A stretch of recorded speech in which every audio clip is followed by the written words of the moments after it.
Hello again, welcome to Just Saying. How do we say it's not actually weekly, sometimes it runs a couple of weeks, but it's the video show online at the StandardDemocrat.com. You can go Google it, you can get online, you'll see Just Saying and all the shows that we've archived over the last several months. Mike Jensen and I, and a very familiar lady in the middle with us today is Missy Marshall, Executive Director of the Sikeston Area Chamber of Commerce since?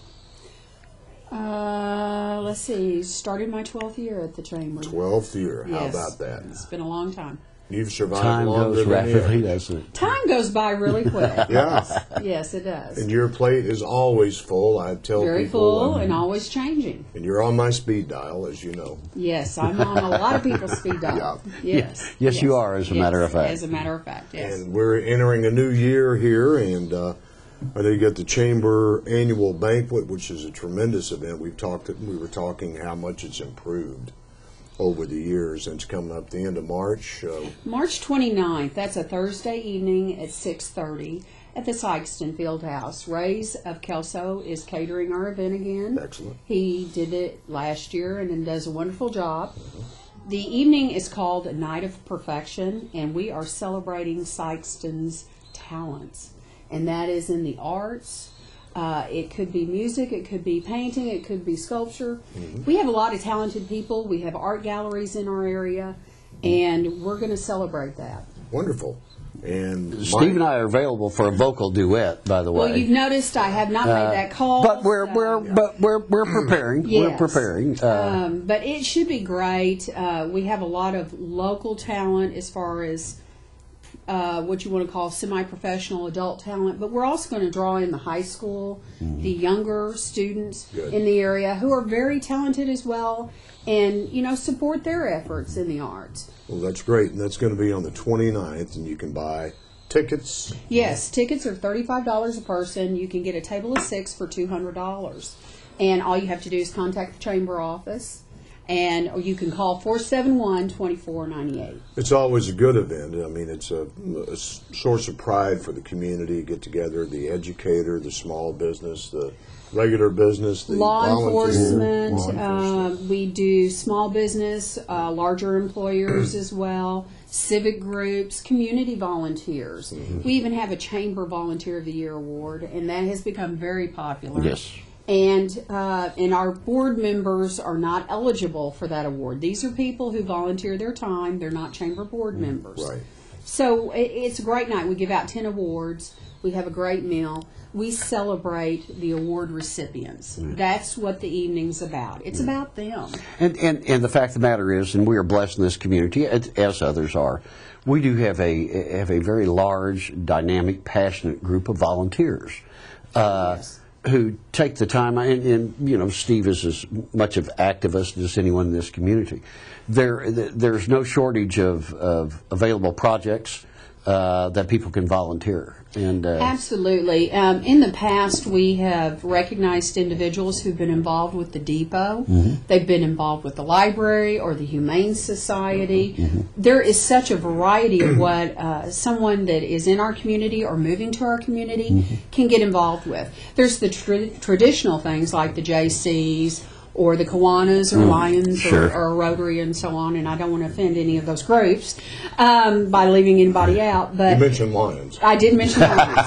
And spoken like a true lion, yes. I might add, yes. But, we have those civic organizations that you can get involved in, and they do a lot of good things. But then you've got other entities like the park system, park board volunteers. Yes. You've got Kenny Rogers that needs volunteers. So there's a lot of opportunity. This is a way for us, by the public and our chamber members submit the award nominations. This is a way for us to recognize those people who really give 150, 200%. And why not? Absolutely, yeah. Why not? And well, and the backbone of the community has always been that steady core of volunteers who pick up the slack, who make the sacrifice of time, sometimes sacrifice of time away from their family, to do something for a greater good for others in the community. And we have been blessed in Sikeston for as long back as I can remember, with a good group of volunteers. Well, I would assume, Missy, you talk to more people from the outside than most of us. When you're talking about the community, obviously you talk about the community pride and spirit and all those things, and I guess you talk about the YMCA, Kenny Rogers. What do you tell them when they come in and say, what's unique about this community? Well, those are some of the things I point out to them. I say, for a community our size, we are unique. Mm-hmm. We're sometimes eccentric or quirky, and we like it that way. Don't tell us we can't have something or can't do something, because by golly, by then we're going to certainly do it. And if you look at the Kenny Rogers Center, or you look at the YMCA and the financial effort it takes to make those entities happen, for a community our size, is that really logical? No. Nope. No. But don't we do it? Yes. Yes. Because it's something that's important to us. Mm-hmm. The Depot is a very solid museum and organization. Community our size, in other communities our size, they struggle to have something like that. Mm-hmm. Ours is very solid. The historic downtown Sikeston situation, for our community to take it upon itself to improve the downtown area and improve the heart of the community is very important.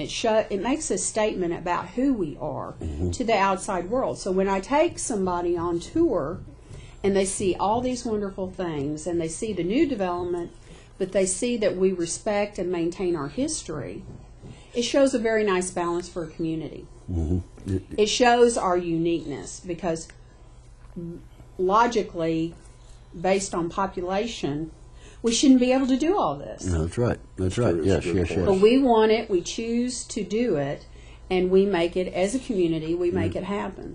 We have a couple of things going, and we like to talk about the positive things going on in our community, but we also face some challenges, obviously.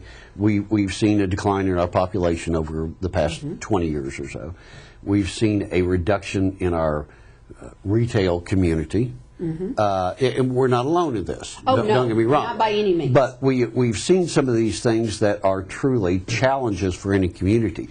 Yet, even during these times, the Chamber has remained strong, growing, dynamic, which speaks well of your efforts and your staff's efforts. But it also, speaks well of the community itself. It does. Our membership, even during the recent tough times, our membership has maintained a constant level. Mm-hmm.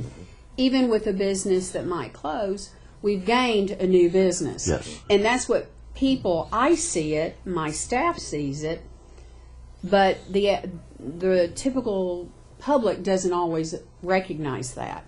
Something closes, but guess what? One or two other businesses have also opened. Right, yes. So while we haven't seen a huge growth in recent years, we have maintained. Mm-hmm. As a community, we really have. If you look at it overall, we have maintained. Right. It's kind of illustrated from, I had some friends in from the East Coast recently, and they spent a few days in town. They're going, you sure this town's only 16,000? It says it seems a lot bigger. I said, well, that's because a lot more people work here during the day, travel through here to do business, and so the appearance is it's a much larger town. At 5 o'clock, a lot of people go elsewhere. Yes. But they come into our town in pretty large numbers every day. Well, and on weekends, what we have to remember, I mean, obviously, Sikeston's very important to us. But what we have to remember as a responsible community is that those smaller communities around us are just as important. Absolutely. They feed our economy. So it is relevant what happens in Charleston. It is relevant what happens in New Madrid.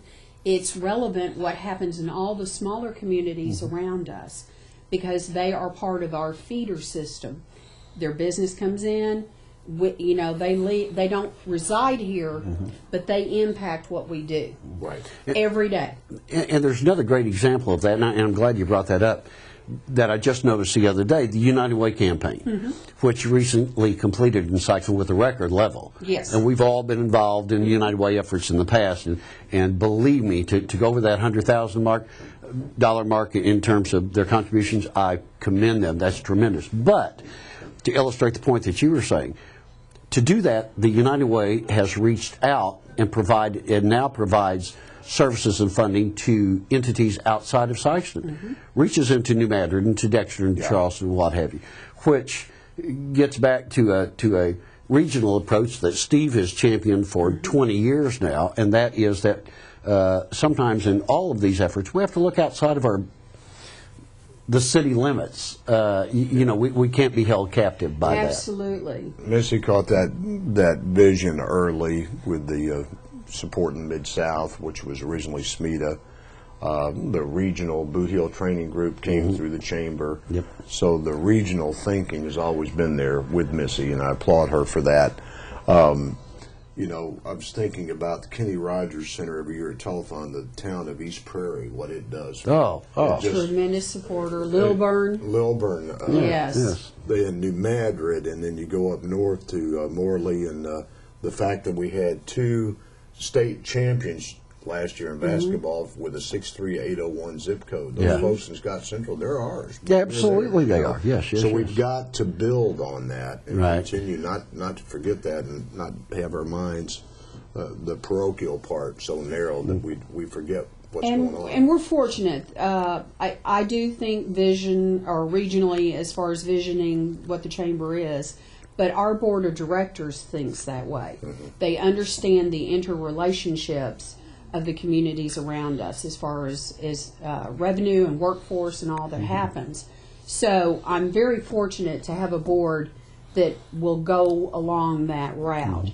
I think that's what has allowed the chamber to maintain. Which is interesting, and that's a sea change from what it was 30 years ago when there was a prevailing mindset. And we were all, and I don't say guilty of it, but we all bought into it, that all those outside of our area we viewed as competition in some way or another. And yet if we look at it, they're the ones who actually come here and spend dollars and visit, come to the medical community. The schools, absolutely, higher education. Really, really a big part. So we have to think in a wider vein, which Chamber of Commerce for years has been the leader in that direction, to get us to think outside of that smaller area. And the value of sorting everything out, if you think about a visitor that comes here and they see all this activity and they go, okay, I'd like to know about this building over here. Well, it may be in New Madrid County, it may be in Scott County, it may be served by BMU or Ameren or SEMO Electric. They don't know all that. No, And there's someone, the That's chamber, exactly right. has to sort all that out for them. So, and then wherever they end up, it's a win-win for everybody. Right. If we take that attitude. Let's get back just for a moment. The upcoming annual banquet, which 62nd annual. 62nd annual. I wasn't at the first one. I'm trying to think. No. Yeah. I certainly wasn't at the first I one. But, understand that. But the thing is, it's wonderful to have an organization that, for one thing, has been around for over 75 years, that the Chamber's been around, but is also recognized the community for that long. Right. I tell other chamber directors, this is our 62nd annual, and they're really? Yeah. Right. Yeah. Really? Yeah. And the thing is, we have, I can't tell you who the winners are, but once again, as always, we've got great winners. Right. Yeah. The community has nominated some great people, and it should be a wonderful evening, March 29th at 6:30 at the Fieldhouse. And we were talking earlier before we began this webcast today. We are truly blessed to have a facility like the Fieldhouse. Yes. To host this event. We've gone through some nightmares in the past, and we won't mention locations, but the Chamber Annual Banquet has, first off, it has to accommodate a number of people. So it's moved from location to location, and we've learned through the years on that. But what a blessing and a tribute to this community that we have a facility like that that can host 300, 400, 500 people. We average 350 or more. Yeah, Yes. see which is... One pitch real quick. If someone wants to join the Chamber of Commerce, small business, individual, what do they need to do? www.sikeston.net or call the Chamber at 471-2498. I've always had that pitch in there. That's absolutely. Absolutely. We make it easy. Just come see us. Absolutely. Well, we thank you for joining us Thank today. you. Steve and I sit down here on a weekly basis, and the only complaint that we get is that we just don't have enough good-looking young ladies here. So I'm glad I could help you out a little well, bit. we have solved that today. We thank you for the time. We look forward to the annual banquet. Yes.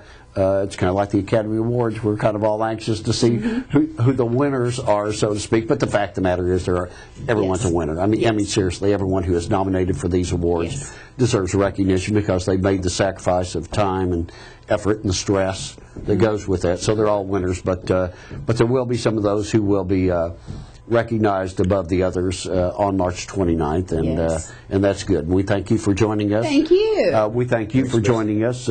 We hope you're again with us next week. Steve and I will be back. We never know what we're going to have, but we look forward to it. Thank you again for joining us.